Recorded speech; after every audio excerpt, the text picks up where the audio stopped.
Aujourd'hui, c'est le 9 avril.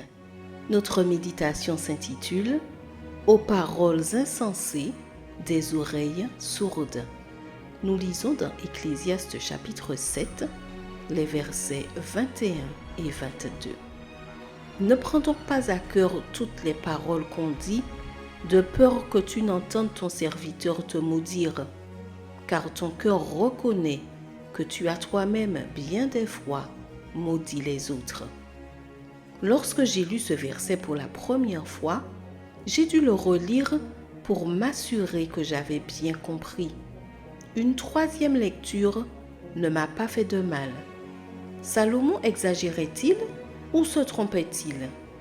Je l'ai relu une quatrième fois et j'ai alors réalisé à quel point cela me dérangeait de savoir qu'on pouvait avoir une opinion négative de moi, mais que je pouvais ignorer ou justifier une telle attitude lorsque c'était moi qui avais une opinion défavorable sur les autres.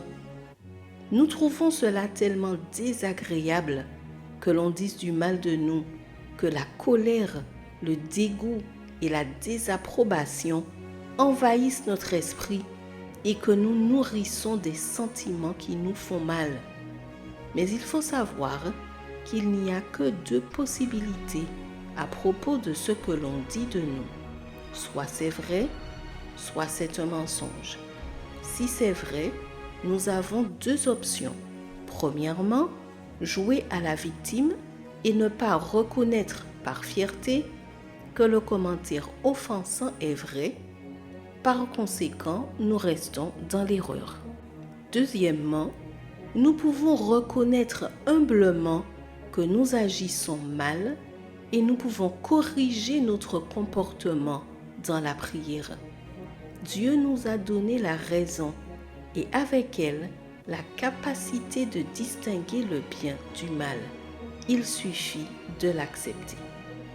Et si ce qu'on dit de nous est un mensonge, il y a aussi deux options.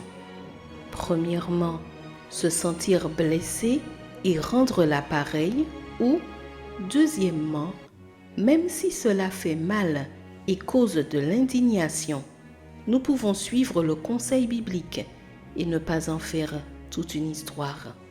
Après tout, nous sommes convaincus que Dieu est juste et qu'il met toute vérité en lumière. Je dis cela en toute connaissance de cause. Si le Saint-Esprit habite dans nos cœurs, nous aurons du mal à faire des critiques qui détruisent les autres pour qui Jésus est également mort. Alors, cher ami, ne laisse pas ton cœur s'arrêter à tout ce que l'on dit de toi. Tout le monde a une perspective différente sur toi. Essaie de plaire à Dieu dans tout ce que tu fais et préoccupe-toi davantage de ce qu'il pense de toi. Et bien sûr, décide de ne pas être celle qui dit du mal des autres. Aie la conscience tranquille et ne laisse pas ton cœur se remplir de mauvaises choses. Post-scriptum, heureuse parce que Jésus sait qui je suis. Que l'Éternel te bénisse et qu'il te garde pendant cette nouvelle journée.